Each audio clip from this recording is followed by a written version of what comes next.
एक बात नोट कर लीजिए, 15 जून से आज की बात 8:30 बजे से होगा। मतलब ऐसा क्या क्या कहां दिक्कत है कि आप बिहार उठा लीजिए, आप किसी की नौकरी रोजगार से जुड़ा हुआ पेपर उठा लीजिए, या फिर आप सीबीएसई का बोर्ड का एग्जाम उठा लीजिए, या नीट की परीक्षा उठा लीजिए, फिर आप स्टेट वाइज चले जाइए या सेंट्रल एजेंसीज पे आ जाइए। हम निटी ग्रिटीज में नहीं पढ़ते हैं, लेकिन ये तो सच है ना कि इस माफिया को हम नहीं तोड़ पा रहे हैं, और जब तक कोई सिस्टम के अंदर से शामिल नहीं होगा तब तक ये इतना फल नहीं सकता था। 100% इस माफिया को हम तोड़ेंगे। अब आपने बात करी, इस वक्त की बात करिए।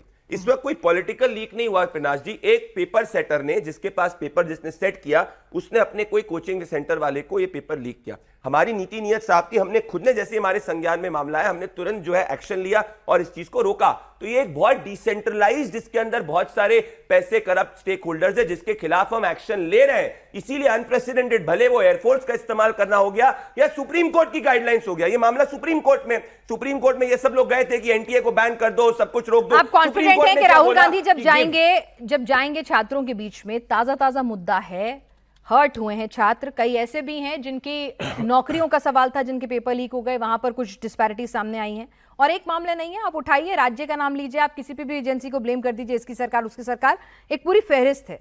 तो आपको नहीं लगता कि राहुल गांधी से जुड़ेंगे तो सही लोग?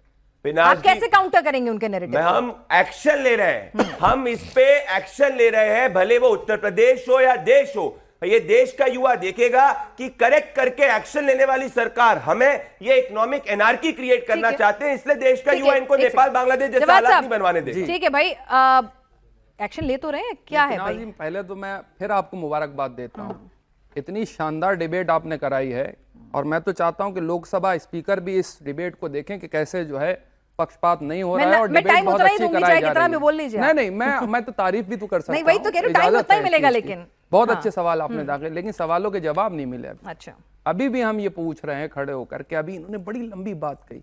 इन्होंने कहा कि युवा हमको हरियाणा के वोट दे रहे हैं, जल्दी में थे ना, रिसर्च पूरी नहीं हुई। फिर कह रहे हैं महिलाएं भी हमको दे रही हैं, किसान भी हमको दे रहे हैं। अब ये भूल जाते हैं कि ईडी, सीबीआई, इनकम टैक्स, चुनाव आयोग भी आपके लिए काम कर रहा है, और आपको जो है मदद कर रहा है। भूल जाते हैं आप, जल्दी मारते हैं, रिसर्च होती नहीं है। अच्छा, अब देखिए, अब आपके ऊपर जिम्मेदारी आ गई है, अब जिम्मेदारी आ गई इनको खामोश करवाने की। नहीं, आप देखिए, उन्होंने बहुत संयम के साथ सुना, तो आप भी थोड़ा संयम रखिए। नहीं, वो होगा नहीं। दूसरी सबसे बड़ी बात, मैंने फिर भारतीय जनता पार्टी और सच का वो नाता है, अगर झूठ सामने से आता है और भारतीय जनता पार्टी का नेता जाता है तो झूठ मुंह छुपा लेता है, कहता है भारतीय जनता पार्टी का नेता सामने सारा मुंह छुपा लेता है। इतने लंबे जुमले, 15 करोड़, फिर 2 करोड़ रोजगार, अरे फिर हर घर के पास हर किसानों का 2 गुनी, वो हमने देखा कितने वादे। इससे पहले 2014 से पहले भी बड़े बड़े वादे होते थे कि अब बहुत हुई महंगाई की मार, अब की बार ये वाली सरकार वो वाली सरकार, कहां चली गई महंगाई? आप पूछ लिए, रुपए और डॉलर का कंपैरिजन आप नहीं कर रहे हैं। फंस जाएंगे आप महंगाई वाले में। अभी सिर्फ वैश्विक जब मंदी का दौर आया है तभी मामला गड़बड़ाया है, ये डेटा इनके फेवर में चला जाएगा। ठीक है, उस दौर में क्या था? ठीक है, आज उस दौर की बात नहीं कर रहे हैं। अच्छा, आज क्या बात कर रहे हैं कि डॉलर रुपए का कंपैरिजन नहीं कर रहे हैं, भारत सरकार के ऊपर कितना कर्ज बढ़ता चला जा रहा है उसकी कोई बात नहीं कर रहे हैं। आज जो युवाओं के सामने समस्या है, उस समस्याओं को लेकर के कांग्रेस और आदरणीय राहुल गांधी जी जन जन तक ये मुद्दा पहुंचाएंगे और लोगों तक ये आवाज उठाएंगे। जिस तरीके की धांधली ये सरकार कर रही है, नेक्सस चला रही है, उस नेक्सस को एक्सपोज करेंगे। और युवा जो है वो आपको याद होगा कि जब राहुल गांधी साहब ने कन्याकुमारी से लेकर के कश्मीर तक पैदल यात्रा करी थी, पूरा जनमानस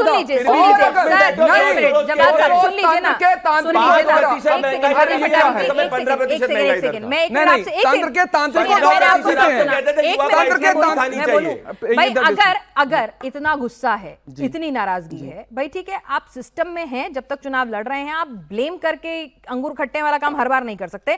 केरल में अगर जीते तो ईडी, सीबीआई, इलेक्शन कमीशन सब ठीक था, ऐसा नहीं हो सकता ना। तो अभी थोड़ा सा एसआईआर में 27 लाख वोट कहां काटे गए थे? तो सही, फिर भी आप जीत गए। नहीं, 27 लाख वोट कहां काटे गए थे? अरे मैं वही तो, और 4000 वोटिंग मशीन जल गई, तमिलनाडु में ईवीएम जल गई, 4000 ईवीएम जल गई। अब आप ये गलत बात है ना। देखिए, या तो सही, या फिर अगर केरल में भी रह दीजिए, केरल, तमिलनाडु।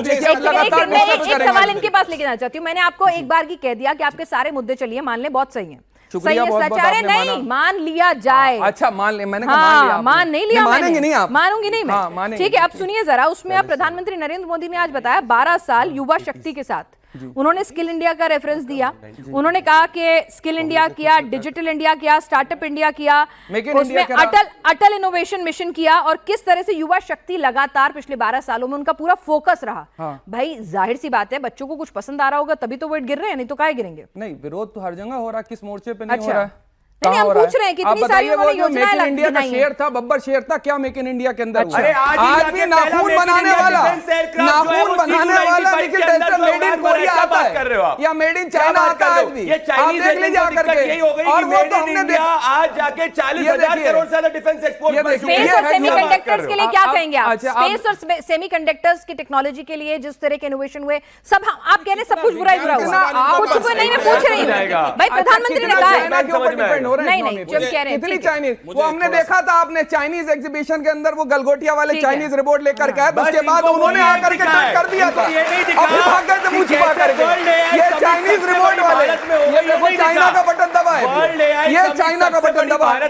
अब ये चाइना के ऊपर नहीं सुन सकते, 40,000 ये चाइना के ऊपर नहीं सुन सकते। एक सेकंड तिवारी जी, मुझे एक बात बताइए भाई, अगर वाकई, एक मिनट, नैरेटिव इतना सही है, बिल्कुल सही है, आपको लग रहा है राहुल गांधी की बात में दम है, तो साथ दे दीजिए ना। साथ देने में क्या दिक्कत है भाई? छात्रों का मुद्दा उठा रहे हैं, आप कह रहे हैं सरकार निकम्मी है, सरकार ठीक है, कुछ नहीं किया इसने युवाओं के लिए। भाई एक अच्छा कदम उठा के लेके चले हैं तो साथ दे दीजिए। पहले मैं आपके प्रश्न एकजुट होंगे तभी तो मुकाबला कर पाएंगे। पहले मैं आपके प्रश्न का जवाब दे देता हूँ, फिर प्रदीप जी और सत्यप्रकाश जी ने जो हमारे ऊपर आरोप लगा उसका मैं जवाब दूंगा। आप लोगों के सवाल भी तैयार रखिएगा। हिंदुस्तान के अंदर जब जब युवाओं की बात होगी, युवाओं के अधिकार की बात होगी, शिक्षा की बात होगी, स्वास्थ्य की बात होगी, अरविंद केजरीवाल और आम आदमी पार्टी का सिपाही, घोटालेबाज के रूप में आम आदमी पार्टी का सिपाही पहली पंक्ति में खड़ा व्यक्ति मिलेगा। एक बात, और देश का दुर्भाग्य है कि युवाओं की हक की वो बात कर रहे हैं जो 60 करोड़ युवाओं का भविष्य बर्बाद कर दिए।